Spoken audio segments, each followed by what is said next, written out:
Hello guys, welcome back sa ating channel. So, ang pag-uusapan na naman natin ngayon or ang isi-share ko sa inyo na ayon sa aking kaalaman or ayon sa aking pag-aaral sa sarili kong opinion at sa sarili kong panampalataya sa mahal na Diyos. Lagi nating naririnig yung sinasabi na darating siya nakasakay sa alapaap.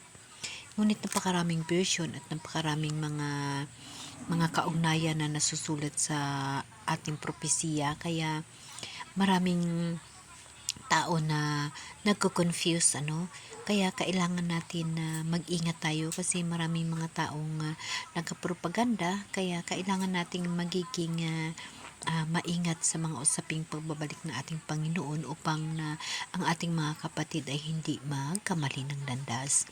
So para sa akin bilang na maka-Diyos, lahat naman tayo guys maka-Diyos, pero sa atin mararamdaman natin kung paano mag-ikutar yung Holy Spirit sa mga puso natin, sa pagkatao natin.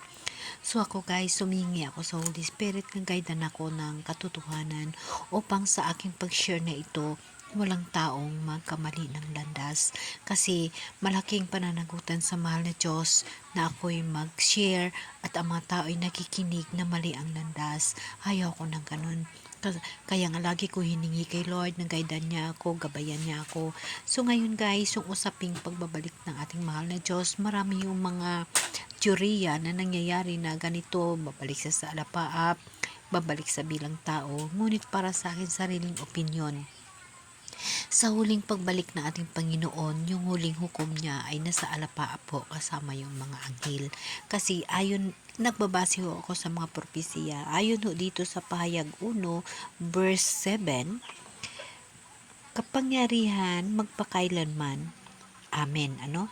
Oh, pakatandaan ninyo. Darating siyang nasa mga alapaap, makikita ng lahat pati ng umulos sa kanyang tagiliran, dahil sa kanya iiyak ang lahat ng lipi sa lupa. Magkagayon nga, amen. So sa mga term na ganito, 'di ba nandiyan yung mga confused pag hindi mo siya pag-aaralan o hindi sa taos puso mo siyang naunawaan. Sasabihin mo, bakit ang gulo naman? Bakit nakalitaw sa alapaap, darating sa alapaap at makikita siya ng mga taong pananakit sa kanya, sa kanyang tagiliran at saka iiyak. Sa yung mga ganun ng mga term is previously noon yun nung buhay si Jesus Christ, diba? Ngunit ang isang punto ho dyan, darating siyang nasa alapaap, pakatandaan ninyo, darating siyang nasa alapaap. Nung panahon hindi ho si Jesus dumating ho sa alapaap. Dumating ho siya, after 3 days, diba nabuhay siya? Ang una ho nakakita sa kanya si Saint Magdalene. So, wala ho doon yung nakasakay ho siya sa alapaap. So, ito ay nagpapahiwatig na itong second coming niya ay sa alapaap po siya natin makikita. Kaya, sa mga nakasulat sa propesiya, kailangan ho natin palaliman o nawain na maayos, intindihin ng taos puso. So, magagawa lang ho natin na intindihin ho yun pag yung Holy Spirit gagabay ho sa atin. Humingi ka ho ng gabay sa Holy Spirit para maunawaan mo yung mga tinutukoy at yung mga ibig sabihin ng Biblia. Unang basa ko guys, uulitin ko sa Pahayag 1 verse 7, pakatandaan ninyo, darating siyang nasa mga alapaap, nakikita ng lahat pati ng umulos sa kanyang tagiliran, dahil sa kanya iyak ang lahat ng lipi sa lupa. Magkagayon nga, amen. So, nung una kong binasa, nung hindi ko pa alam na sa alapaap, kasi sa ibang mga propesiya, sa ibang mga apostles o sa ibang sinulat na Bible, makikita mo pa rin yan doon eh. Pero dito, nung nabasa ko ito, yung confusion nandyan, yung sabi ko, paano? Sabi ko, bakit ganun? Pero ngunit na sa akin yung tinatawag na ang Holy Spirit na pag-uunawa o pag-intindi ng bawat himay-may na nakasaad sa Bible. Kumbaga, sabi ko sa sarili ko, ito yun. Talaga si Jesus is darating sa alapaap. Ngunit yun yung huling pagkakataon na siya ay mag-judgment na, maghukom na. So, yung usaping pagdating ng ating mahal na Diyos ay usaping hindi biro. No? Hindi biro yun. Dahil pag magkamali ka ho sa pagturo, magkamali ka at maraming maniniwala sa iyo, isa ho yan kamalaking kasalanan sa mahal na Diyos. Kaya hinihingi ko sa ating mahal na Diyos, nagkabayan niya ako. Tulungan niya ako. Ibigay niya sa akin yung Holy Spirit ng kaalam, ng pag-intindi ng mga nakasulat sa Bible upang ibahagi ko ang tamang landas, upang ibahagi ko yung tama.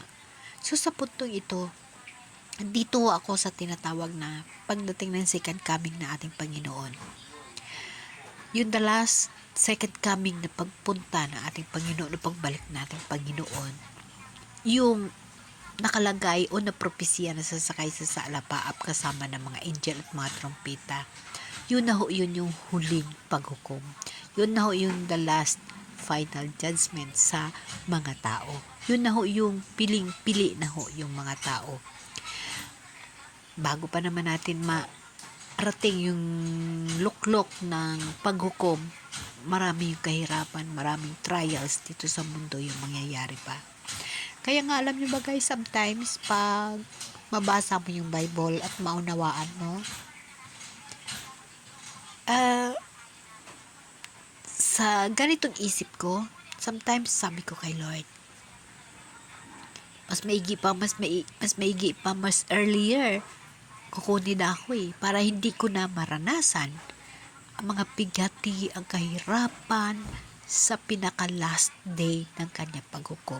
Kasi nandoon guys yung pinaka mahirap So kung nauna ka na o kumbaga kinuha ka na ni Lord, hindi yung sakit o yung hirap na naramdaman mo ngayon, ito lang, 'di ba? Ganito lang, no? Hindi mo maranasan yung magtakas sa mga bundok na pumuputok ang bulkan, mga lindol, hindi mo maranasan, di ba? Kasi yun yung last final judgment ng ating mahal na Diyos. Yung worst na mga pangyayari sa mundo. So kaya nga, sometimes sabi ko sa sarili ko, Lord, guide mo ako. Ang hirap ata nun. Ang hirap ata na mamatay sa gano'ng sitwasyon, di ba? Pero alam niyo ba guys na lahat tayo ay talagang mamamatay. Lahat tayo ay magkaroon ng judgment, ng final judgment ng ating mahal na Diyos upang piling-pili ang tao na makapasok sa kaharian na kanyang i-prepare. Alalahanin nyo guys, nang ginawa ng mahal na Diyos si Alan kasi iba, mayroon ng kaharian, yung Garden ng Eden, di ba? Ngunit sila ay nagkamali, so pinalaya sila. So wala pang nakatira doon sa Garden ng Heaven. Dahil sa pag-judgment ng ating Panginoon, the Heavenly Father, sa last na pagdating niya, palakasakay sa alapaap, kasama yung mga trompeta ng angel, doon ho siya pipili ng mga tao na patirahin niya doon sa garden ng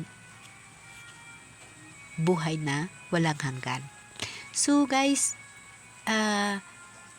inuulit ko sa inyo, ako rin, nananalangin, humingi ng gabay sa mahal na Diyos, humingi ng gabay sa Espiritu Santo na nandito sa akin at nandyan din sa iyo.